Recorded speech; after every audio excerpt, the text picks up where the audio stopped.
আজকে আমার ভিডিও অপরাজিতা ফুল গাছ নিয়ে। অপরাজিতা গাছে যদি একবার ফুল ফোটা হয়ে গেছে, বিভিন্ন ধরনের খাবার প্রয়োগ করার পরেও এবং বিভিন্ন পরিচর্যা করার পরেও যদি অপরাজিতা গাছ থেকে সেরকম কুড়ি বা ফুল না ফুটছে, তাহলে আজকের ভিডিওটি অবশ্যই দেখুন।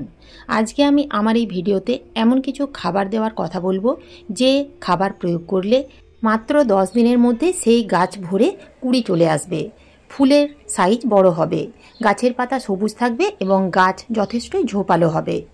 আপনারা এখানে দেখতেই পাচ্ছেন ছোট্ট একটা অপরাজিতা গাছ। গাছের গ্রোথ দেখুন কতটা সুন্দর।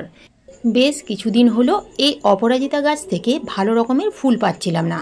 5টা 10টা করে ফুল ফুটছিল, তার বেশি কিন্তু অর্থাৎ গাছ ভরা ফুল ফোটেনি। যদি আপনাদের অপরাজিতা গাছে দীর্ঘদিন ফুল না ফুটছে, তাহলে গাছটিকে একটু লক্ষ্য করে দেখুন সেই গাছে বীজ তৈরি হয়ে যায়নি তো। গাছের মধ্যে যদি বীজ তৈরি হয়ে যায় তাহলে সেই গাছ থেকে ভালো রকমের ফুল পাওয়া যায় না। আমার এই অপরাজিতা গাছটিতে বেশ কিছু বীজ তৈরি হয়েছে। এই যে আপনারা দেখতে পাচ্ছেন লম্বা লম্বা শুটির মতো ঝুলছে, এগুলোই হচ্ছে অপরাজিতা গাছের বীজ।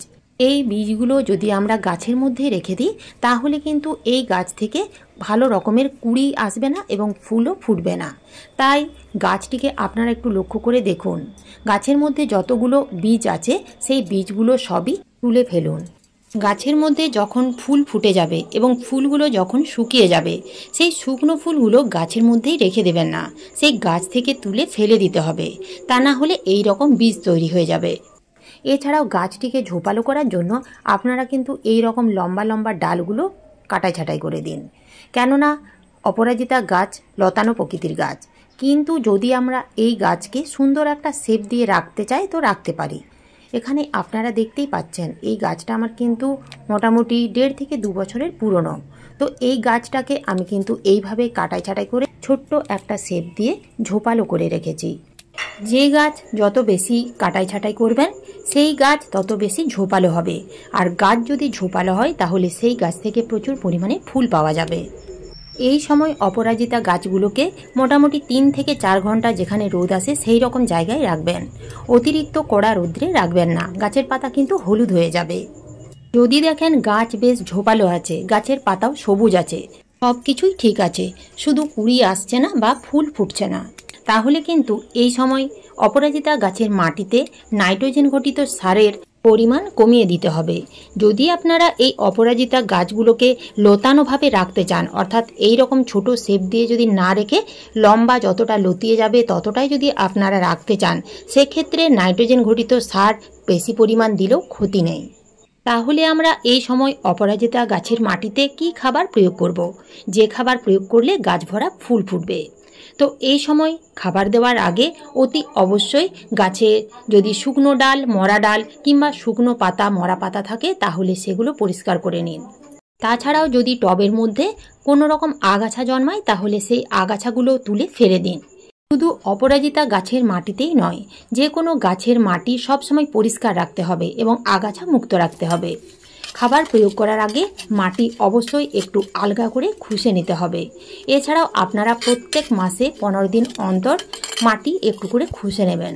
যদি সম্ভব না হয় তাহলে মাসে অন্তত একবার হলেও টবের মাটি খুঁজে নিতে হবে। তাছাড়াও গাছের গোড়া এরকম পরিষ্কার রাখবেন। গাছের গোড়ায় যদি ছোট ছোট কোনো ডাল বের হয় তাহলে সেগুলো কেটে ফেলে দিন। গাছের গোড়ার দিকটা কিন্তু বেশি ঝোপালো রাখবেন না, এতে ভালোভাবে আলো বাতাস চলাচল করতে পারবে না। এখন আমরা গাছের মাটিতে কি খাবার প্রয়োগ করব দেখুন। প্রথমে আমরা যে খাবার প্রয়োগ করব তা হলো পাকা কলার খোসা গুঁড়ো। আপনারা পাকা কলার খোসা ভালো করে শুকিয়ে মিক্সিতে গুঁড়ো করে নিতে পারেন, কিংবা এইরকম ছোট ছোট টুকরো করেও গাছের মাটিতে ব্যবহার করতে পারেন। পাকা কলার খোসার মধ্যে থাকে প্রচুর পরিমাণে পটাশিয়াম, যা গাছে ফুল আনতে সাহায্য করে। এছাড়াও থাকে বিভিন্ন পুষ্টিগুণ। এরপরে আমরা গাছের মাটিতে যে খাবার প্রয়োগ করব তা হলো নিম পাতার গুঁড়ো। নিম পাতার মধ্যে কতটা গুণাগুণ থাকে তা আমরা সকলেই জানি। গাছের মাটিতে দিলে পোকামাকড়ের উপদ্রবের হাত থেকে রক্ষা পাওয়া যায়। এছাড়াও সার হিসেবেও কাজ করে। 10 ইঞ্চি টবের জন্য আপনারা পাকা কলার খোসার গুঁড়ো দেবেন 3 চামচ, নিম পাতার গুঁড়ো দেবেন 1.5 থেকে 2 চামচ।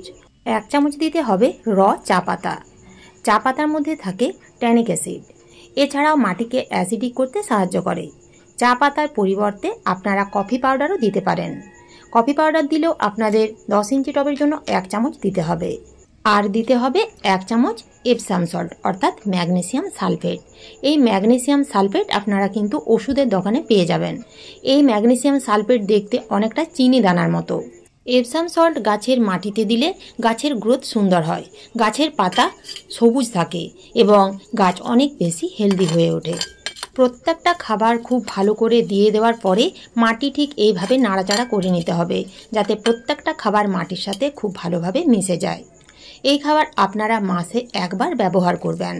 এই খাবার গাছের মাটিতে প্রয়োগ করার মাত্র 10 দিনের মধ্যেই দেখবেন গাছ ভরা কুঁড়ি চলে আসবে। শুধু গাছের মাটিতে খাবার দিলেই হবে না, পোকামাকড়ের দিকটাও লক্ষ্য রাখতে হবে, কারণ এই সময় যদি এই গাছে পোকামাকড়ের উপদ্রব বাড়তে থাকে, বিশেষ করে মাকড়, এই গাছে মাকড় বেশি দেখা যায়। মাকড়ের উপদ্রবের ফলে গাছে কুঁড়ি এলেও সেই কুঁড়িগুলো সঠিকভাবে ফুটবে না এবং ফুল ফুটলেও ফুলের সাইজ ছোট হবে। তাই আপনাদের নিয়ম করে কীটনাশক স্প্রে করতে হবে। সেক্ষেত্রে আপনারা বেকিং সোডা ব্যবহার করতে পারেন। 1 লিটার জলে 1 চামচের 4 ভাগের 1 ভাগ দিয়ে ভালো করে ঝাঁকিয়ে গাছে স্প্রে করতে পারেন। এছাড়াও আপনারা ইনো ব্যবহার করতে পারেন। 1 লিটার জলে 1টা ইনোর পাতা এবং তার সাথে 1 চামচ হলুদের গুঁড়ো এবং 1 চামচ শ্যাম্পু বা ডিটারজেন্ট দিয়ে ভালো করে গুলে 15 থেকে 20 মিনিট রেখে দেবেন। তারপর ছেঁকে আপনারা গাছে স্প্রে করুন, দেখবেন খুব ভালো রেজাল্ট পাবেন। অপরাজিতা গাছের মাটিতে আপনারা জল কেমন দেবেন? এখন তো মার্চ মাস, তাই রৌদ্রের তাপ ভালোই। প্রয়োজনে আপনাদের সকাল বিকেল দুবেলা জল দিতে হতে পারে। গাছের মধ্যে যদি কুঁড়ি চলে আসে বা ফুল ফুটতে থাকে, তাহলে কিন্তু গাছের মাটিতে জলের টান দেবেন না। মাটি যেন ময়েশ্চার ভাব থাকে সেদিকে আপনাদের খেয়াল রাখতে হবে। মাটি যদি শুকনো থাকে তাহলে ফুলগুলো কিন্তু সুন্দরভাবে ফুটবে না, ফুটলেও ফুলগুলো খুব কম সময়ের মধ্যে ঝিমিয়ে যাবে। এই গাছের বীজ থেকেও আপনারা কিন্তু খুব সহজে চারা তৈরি করতে পারবেন। আপনারা এখানে দেখতেই পাচ্ছেন বীজগুলো কিন্তু শুকিয়ে গেছে। এই শুকনো বীজগুলো যদি আপনারা 50% মাটি এবং 50% বালি মিশিয়ে মাটি তৈরি করে সেই মাটিতে যদি এই বীজগুলো পুঁতে দেন, তাহলে খুব সহজে অপরাজিতা গাছের বীজ থেকে চারা তৈরি হয়ে যাবে। শুধুমাত্র কোকোপিটের মধ্যেও আপনারা এই বীজ থেকে চারা তৈরি করতে পারেন। সেক্ষেত্রে কোকোপিট ভালো করে ধুয়ে নেবেন, তারপরে কয়েকটা বীজ আপনারা সেই কোকোপিটের মধ্যে ছড়িয়ে দেবেন এবং কিছুটা পরিমাণ কোকোপিট উপর থেকে ঢেকে দেবেন। জলের স্প্রে করে ছায়াযুক্ত স্থানে রেখে দেবেন। কয়েকদিনের মধ্যেই দেখবেন সুন্দর চারা তৈরি হয়ে যাবে। তো এই ছিল আজকের আমার এই ভিডিওটি ভালো লাগলে একটা লাইক অবশ্যই দেবেন, কমেন্ট করতে ভুলবেন না। নতুন বন্ধুরা আমার চ্যানেলটিকে সাবস্ক্রাইব করে পাশে থাকার অনুরোধ রইল। ধন্যবাদ।